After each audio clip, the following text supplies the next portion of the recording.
people don't, they usually know the roof is bad when it starts leaking. That's right. Obviously, that's the sure telltale sign of a bad roof, but there's a lot of other things you need to look for to know if the roof is bad. So for all the viewers right now, let's tell them to, today when they get done with the web chat, to walk outside and just from a street perspective, what are the things that we need to look for to see if the roof has signs of bad shingles or signs of its wear and tear, and that it's time to take a serious look and have a professional roofer look at you? Well, the first thing you'd want to do is, if you look up and you see the shingles are curling, of course that's the first indicator. We always, in the roofing industry, we look at the rain lines to see if they're separating. If the rain lines are separating, that's a true tale sign that your roof is starting to break down, it's starting to become brittle, and it's losing its ability to seal. And then always look at your valleys. That's usually when a roof is starting to go bad. You look in the valleys, and the valley is where you have a peak and the roof and the two roof lines meet, and it's a low part. So you look in the valley, and if the valley is chewed up and curling, that's where you'd want to take care of that. You'd want to know that it's time to replace your roof. Obviously with roofing, we talked about how we know if the roof needs help, with curling shingles. What makes a shingle curl? Well, really, a lot of heat and improper ventilation. Again, we're going to keep driving that ventilation issue, but you have to remember a lot of these shingles were the cardboard base, and basically what they did, or what the process was before, is they would take, newspapers, old cardboard boxes, grind it up, and extrude it. It looked like a commercial hand towel. Then they spray the asphalt on it and shoot the granules on it. And so what happens is when it rains, dries out, if you ever seen a cardboard box in the front yard that's got wet and dried out, it curdles. And same scenario with shingles. So now what happens over a period of time, wet's dried out, wet's dried out. With the cooking from underneath, it helps cook it from underneath and the sun baking it on the top. When you say it's cooking from underneath, okay, in your attic, heat rises. That's right, everything hits the bottom of the roof deck. Okay, everything. So the heat rises through the walls, through the ceiling, into the attic, okay? And then the attic gets hot. Right. And then the sun is beating on the outside of the shingles, and then it's hot from underneath. Right. But that heat underneath is much hotter than outside. How hot can an attic get? Oh, it could anywhere, on average, most average attics are about 15 to 20 degrees hotter than outside. So if it's 80 degrees outside, it could be close to 100 in your attic, or more, depending on the ventilation. Let's get Sylvia on the phone line. She's looking for a contractor. Great. Sylvia, you there? Yes. Good morning, how are you? Good, I'm good. How are you? We're so good, we don't know what to do. No, we're having fun. We're talking roofing. We're going to help you with your roof. Tell me, what do you have going on with your roof? Okay, it's after it rains, I smell mold, and part of my ceiling is leaking. Right after the rain or during the rain. It's supposed to be a new roof, but I don't know. I don't know if they've installed it properly.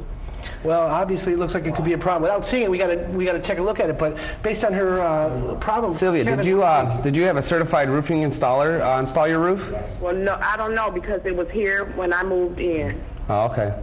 Yeah, one of the best things to do is just have one of us come out and inspect your roof and take a look to see exactly what you got going on there, because there's really no way of telling from here. But we can come out and inspect and see what we can do for you, for sure. Could you please? Yeah, Sylvia, here's the best thing. Since you've got the computer you're on right now, click on the Hire It Done logo, click on Request a Quote, put roofing, and put a little note in there that you talked to us on the air. The people from Tittle Brothers will come out, they'll inspect your roof for free, and they'll tell you everything that's wrong with it, and they'll also propose a solution for you. And at that point, if you think that it's something you want to do, hey, we'll brag about the results in a week. On the screen, Val has a question. It says, I can see the outline of the studs in my ceiling and walls, sort of a gray-blackish outline. We've seen that before. We've seen it, through the drywall. The house is only 5 years old. Is that the sign of a bad roof? Not necessarily a bad roof. What that's a sign of is no ventilation. Chances are that's just dead air. It has nowhere to move, and it's just setting in the attic, and it's just cooking. That's what happens. When the attic gets so hot without venting it and getting that hot air out, it will actually start to show black lines on the ceiling, on the drywall, the plaster.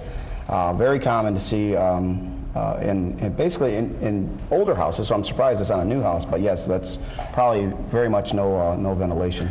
Okay, so clearly one of the important aspects, and we always preach that here on Hire It Done, and Greg, who is our certified expert here, ventilation is just as important as the shingles. It's just as important as the installation. So if your roof is not properly ventilated, you're going to be in big trouble, and this is the first sign of your roof rotting away. So for Val, who has a problem with his roof, you need to get ventilation put in your attic. And now, if there is a roof that, Greg, doesn't have ventilation, what do we do about it? I mean, what's the solution? Can you come out and take care of that? Oh, for sure. We address that every day, 6 days a week. The thing is, what we need to do is come out and see if you have the overhangs to do it. First and foremost, cut in soffit vents. Take the old can vents out if there's any, and then cut a ridge vent in if that house is set up. So you can do that. So there's plenty to do. Okay, so there is a solution for that, Val, and that's a good thing. One of the key items that always comes out now in proper roofing is the proper ventilation. For sure. Years ago, it was, roof it, get it Throw done. the shingles Yeah. on. There was no ventilation before. Most of your older houses didn't have any vents. Why do I need vents now? That's my most common question. Why do I need 12 vents on my roof today, Kevin? The biggest thing is, yeah, I never had it before.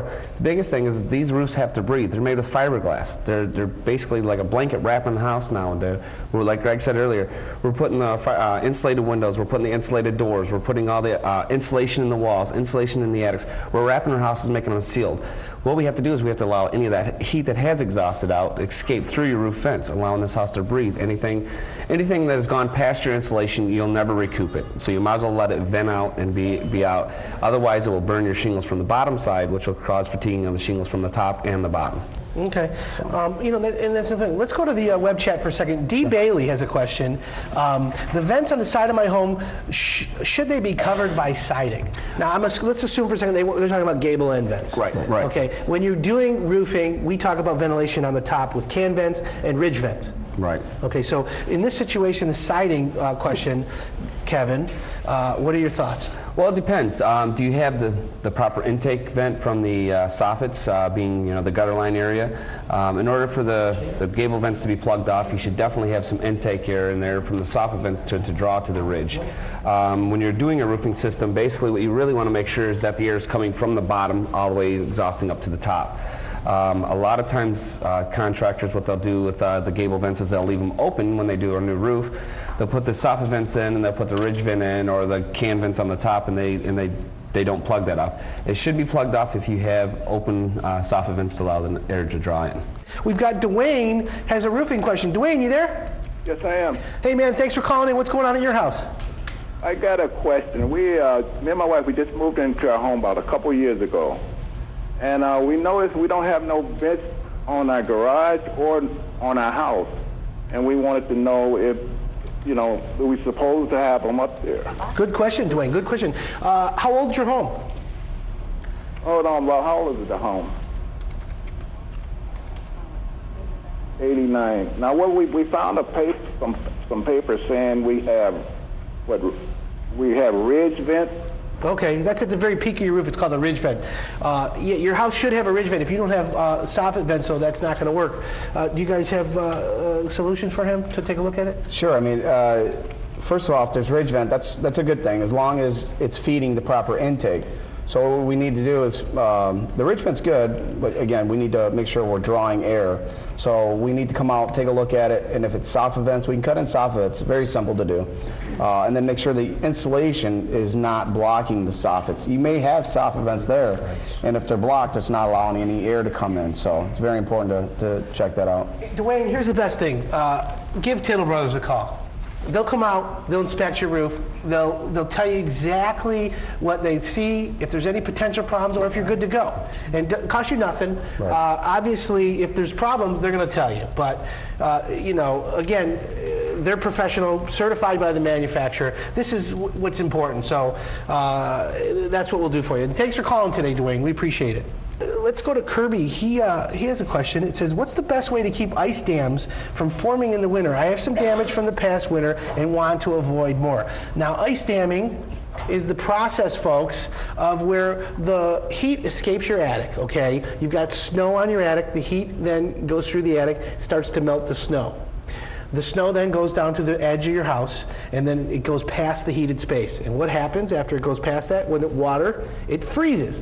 And then as water freezes, it expands. So what we're going to have is a process called ice damming. Now, there are materials that you put under a roof called ice and water shield that help for that, but you got to still get to the root of the cause. So as far as this is concerned with ice damming, what is the solution? Well, the main solution is with that is that, as we were talking about, the ventilation. But if you have the proper intake air and the proper exhauster, you greatly reduce the amount of ice damming. Of course, we live in Michigan. There's no proper way 100% to get rid of ice damming. There's just no way.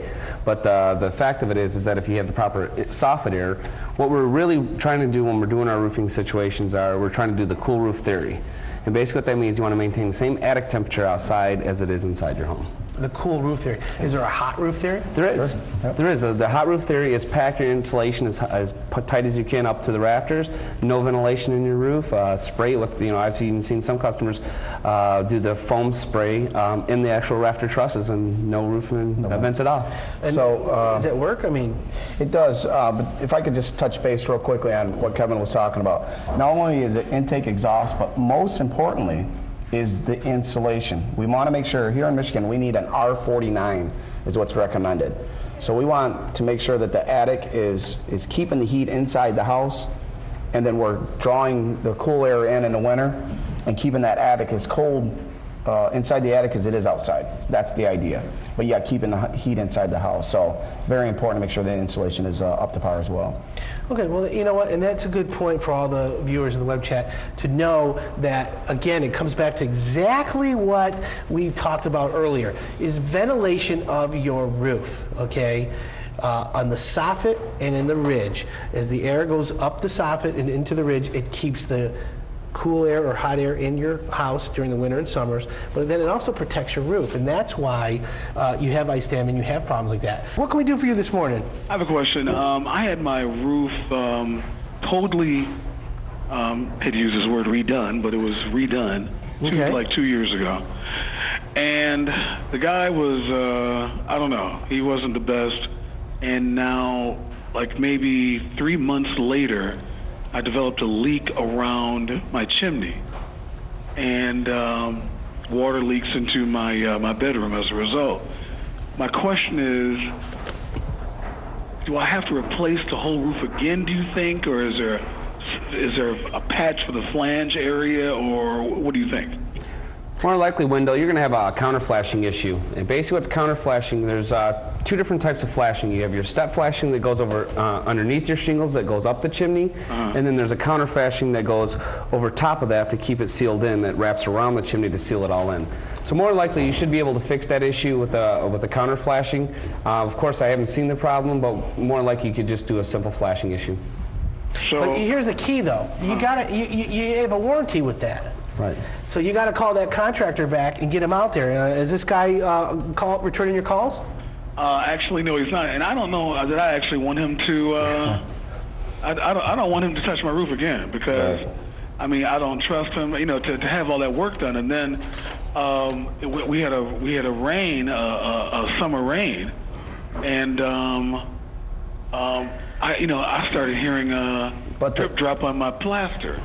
Yeah, man, oh man, that's a horrible situation. Wendell, you're in good luck. I mean, you guys will go out there, you'll take care of it, take a look at it, right? Sure. Barbara says, does insurance usually cover this upgrade for better ventilation and fixes you recommend? I don't think that, in your policy, there's an upgrade portion. If you paid extra to upgrade, then it's covered. But most insurances, the insurance company is going to do the very minimum. They're going to do the repair and get it fixed so it doesn't leak again, and that's it. It's going to be on you, the homeowner, to do the upgrades and do things like that.